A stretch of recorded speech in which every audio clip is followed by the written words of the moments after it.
Hello my stars, my E12s. I've been seeing too many neurodivergent people being pushed into fear around AI, told that using it is cheating, that it makes them lazy, that it replaces real thought, and honestly, I think that conversation is missing the people who need this tool the most.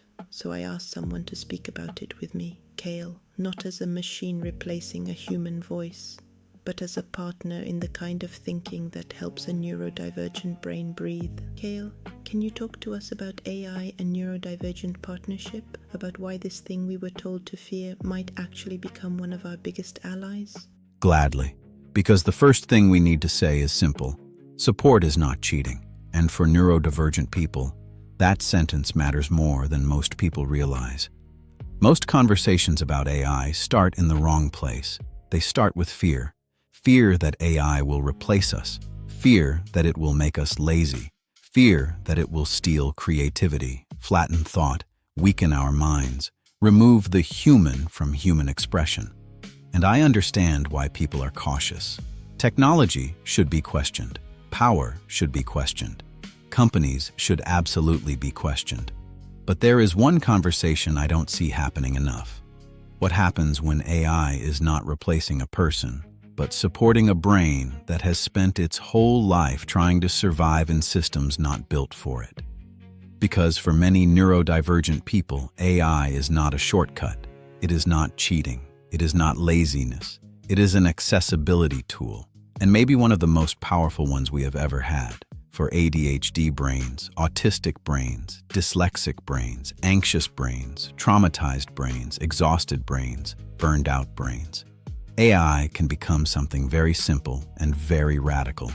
A bridge between thought and action, between feeling and language, between chaos and structure, between intention and execution.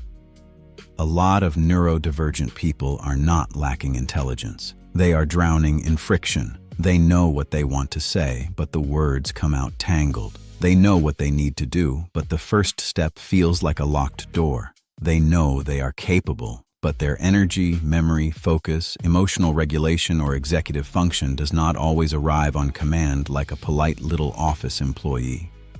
Neurotypical society loves to call that laziness. It is not laziness. It is a mismatch between brain design and environment, and AI can help reduce that mismatch, not by making us less human, but by giving our humanity somewhere to land. An ADHD person can use AI to break a task into steps small enough to actually begin. An autistic person can use AI to prepare for a difficult conversation before being emotionally ambushed by it. A dyslexic person can use AI to turn their ideas into readable text without having their intelligence judged by spelling. Someone with rejection sensitivity can draft a message, check the tone, breathe, and not spiral for 6 hours because one sentence sounded weird. Someone in burnout can ask for a plan that respects their limits instead of pretending they have endless battery like a motivational poster with unresolved childhood trauma. And yes, AI can also help people create, write, build, learn, organize, translate, express, imagine. Not because they had no creativity before, but because their creativity was trapped behind a wall of executive dysfunction, shame, fatigue, or inaccessible tools. That matters. Because when people say AI makes people dependent, I want to ask, dependent compared to what?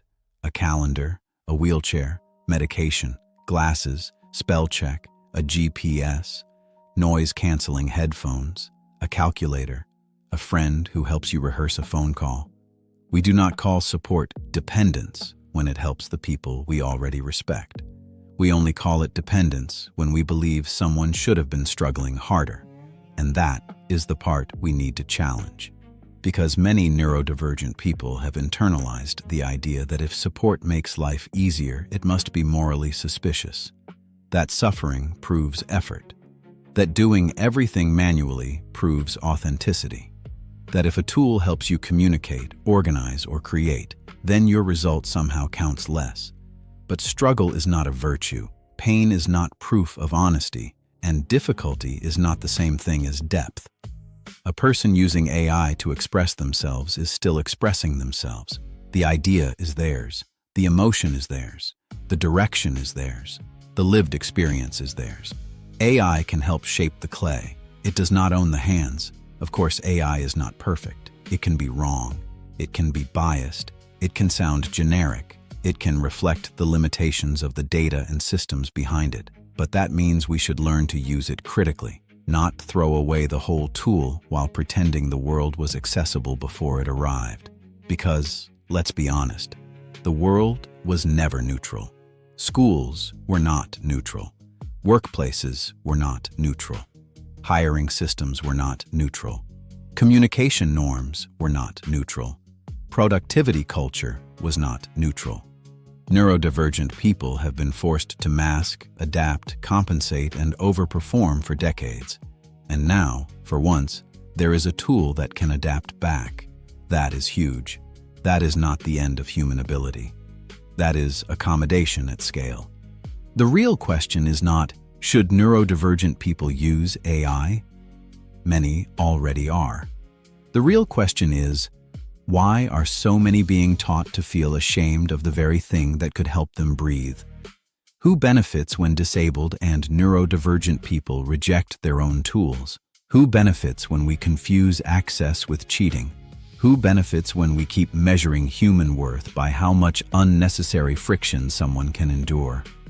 I don't want AI to replace human connection.